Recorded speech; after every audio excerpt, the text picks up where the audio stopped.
Qualcomm touted its brand new Snapdragon Wear 3100 platform not too long ago, but so far there have been relatively few smartwatches leveraging this new chipset. Even though Mobvoi's just launched TicWatch C2 is running the older Snapdragon Wear 2100 chipset, we're actually more amused to find that it's priced more favorably than some of the other recent options we've checked out, like the Fossil Sport and Misfit Vapor 2. Priced at $200 out of the gates, the TicWatch C2 certainly undercuts the other aforementioned options.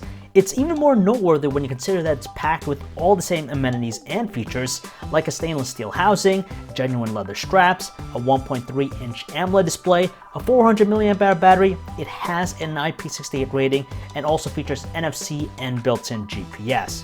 And when it's the same exact Wear OS experience as the rest of the competition, the lower price point of the TicWatch C2 undoubtedly gives it more value.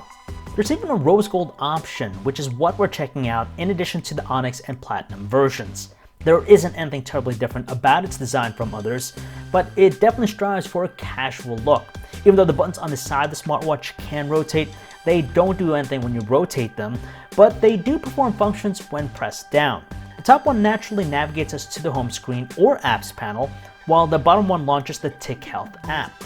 In the grand scheme of things, the Mobvoi TicWatch C2 is very much like your ordinary Wear OS smartwatch, but for a brand new offering, it's significantly more affordable without coming off cheap with its design or features.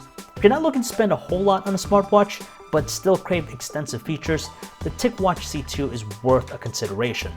And that is it for a quick hands-on look here at the Mobvoi TicWatch C2. If you want to learn more about it, you can check out our website, PhoneArena.com. This is John V, signing off.